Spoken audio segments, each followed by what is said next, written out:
안녕하세요. 세상을 이롭게 하는 일에 관심 많은 승무원쌤 김용숙입니다.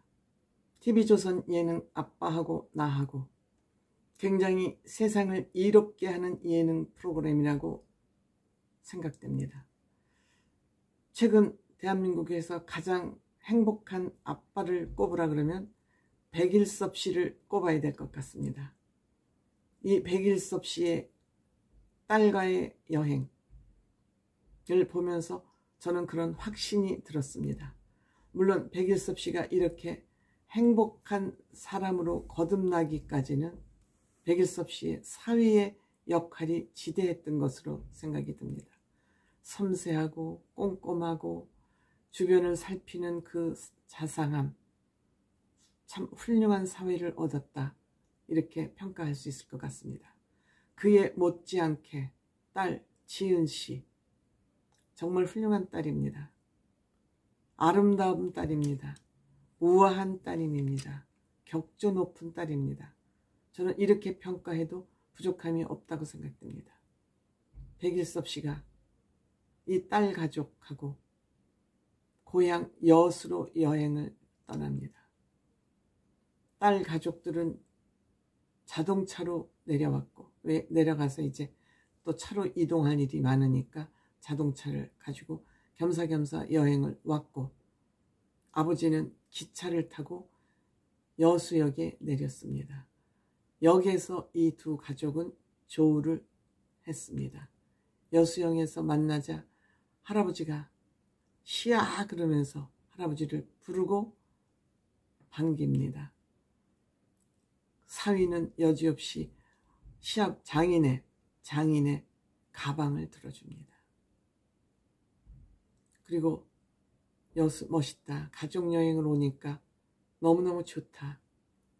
또 손주들은 케이블카, 그 여수 케이블카가 유명하죠. 바닷가에 설치된. 그리고 돌산대교도 또한 유명하고요. 여수가 지금 대한민국 몇 번째 안 가는 관광지로 꼽히고 있지 않습니까? 성장 과정에서 그 여수에서의 아버지 추억을 쫙, 종포라는 그 포구의 계단에 앉아서 어렸을 적의 추억을 딱 떠올립니다. 그런데 지은 씨는 아버지의 추억을 그렇게 성심성의껏 열심히 들을 수가 없습니다. 그 열심히 듣는 저변에는 아버지가 한없이 짠하게 느껴졌던 것입니다.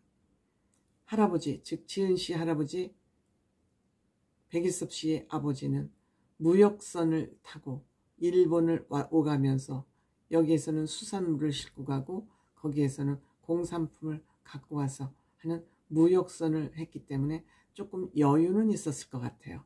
그때 무역선이었기 때문에.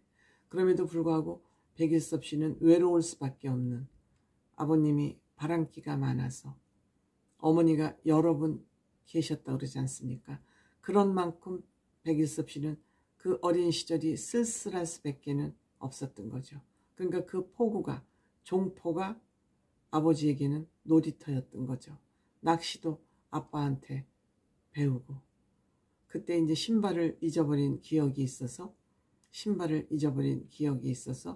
그 신발 때문에 자기가 살아났다 그러잖아요.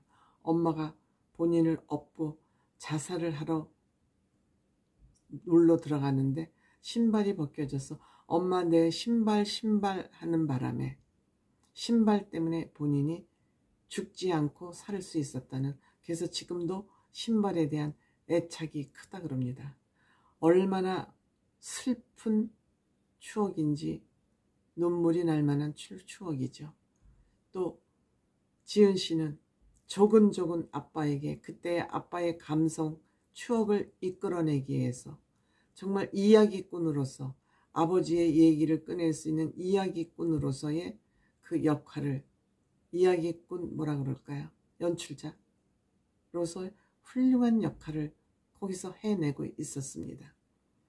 또 아버지하고 두 사람이 손을 꼭 잡고 아버지의 초등학교, 100년 전통이 있는 초등학교를 걸어서 갑니다.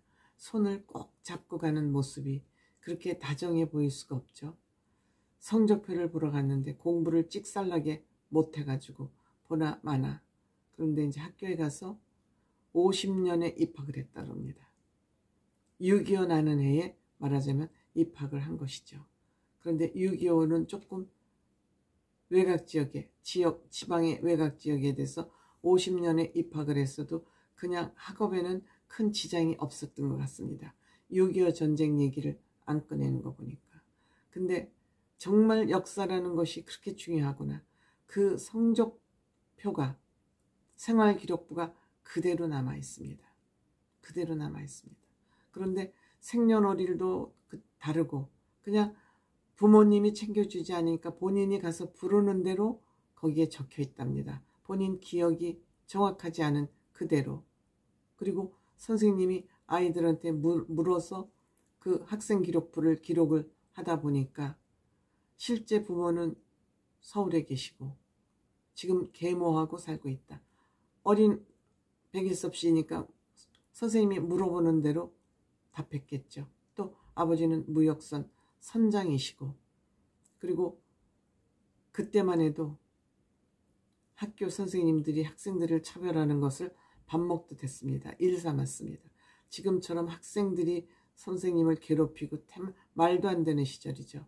그때 가정방문 다 했고요. 아버지 뭐 하시냐, 집에 어떤 문화시설, 문명시설을 가지고 있느냐 다 조사했습니다. 그걸 왜 조사하는지 모르겠어요. 차별하기 위한 차별 차트를 만들었다고 저는 생각이 듭니다. 그런데 여기에서 지은 씨가 조금 더 애잔하게 생각했던 것은 정직성이 부족하다. 그리고 별로 근심이 없다. 그러니까 뭐 노력하거나 의지가 없는 거죠. 의지가 없는 거죠. 그러니까 이 생활기록부를 통해서 아버지 과거의 기구한 운명을 접하게 되면서 정말 아버지를 그렇게 애잔한 눈으로 바라볼 수가 없습니다. 제가 말씀드렸죠. 측은한 마음은 절대 그 사람을 원수라도 미워할 수 없다고. 정말 지은 씨는 아버지를 40년 만에 재발견한 것 같은 그런 마음일 것 같습니다. 그리고 7년 동안 본인이 아빠를 외면했던 그것이 정말 후회스럽고 잘못했다는 그런 생각이 본인을 막 지배하면서 아빠가 참 큰 존재고 자기에게는 큰 존재이고 사랑스러운 아빠라는 것을 깨닫고 있다고 그러지 않습니까? 얼마나 본인을 인정해주는 딸이 있기에 백일섭 씨는 행복하겠습니까? 여기에 사위의 역할이 절대적이었다고 저는 생각이 됩니다. 이제 딸과 손주들을 데리고 여수를 왔으니 맛있는 음식을 먹여줄 차례죠. 또 손주는 먹방의 1인자입니다. 어린아이가 육회를 그렇게 국수 마시듯이 들이키지 않습니까? 정육식당을 예약을 했고 이 정육식당 사장은 또 이 가족들의 아빠하고 나하고를 통해서 잘 알고 있었겠죠. 그래서 싱싱한 회, 자연산 회에다가 새조개에다가 갓김치, 광채가 나는 고기구이에다가 원 없이 가족들을 먹였습니다. 정말 행복이 만발하는 그런 시간이었죠. 이런 기억은 죽어도 못 잊을 겁니다. 백일섭 씨가 최근 가장 행복한 아빠라는 사실이 증명되고 있는 그런 광경입니다. 또 숙소로 풀빌라를 빌렸어요. 온수풀까지 있는. 그런데 이 막내둥이 시아, 막내가 태어나자마자 태어난 것도 모르죠. 백일섭 씨는 몰랐다 그러잖아요. 그런데 어떻게 이렇게 피라는 것이 무서운지 할아버지를 그렇게 좋아하고 할아버지를 따를 수가 없는 거예요. 잠도 벌써 할아버지랑 자겠다고 마음을 결정하고 내려와서 짐도 일찌감치 할아버지 방에 갖다 놓고 할아버지와 나란히 침대 위에 누웠습니다. 할아버지한테 편지도 손편지도 썼고요. 사위는 가족의 일체감을 갖기 위해서 같이 티셔츠를, 손으로 쓴 글씨 쓴 흰색 티셔츠에 검정 글씨와 하트가 예쁘게 그려져 있는 티셔츠를 장만을 해서 잠옷으로 가족 일체감을 다지는데 일조했습니다. 정말 백일섭 씨는 눈물이 나죠. 그래도 백일섭 씨 강해요. 눈물을 꾹꾹 눌러 참고 있습니다. 그런데 이제 딸이 인터뷰를 하니까 내가 달라진 것은 없다.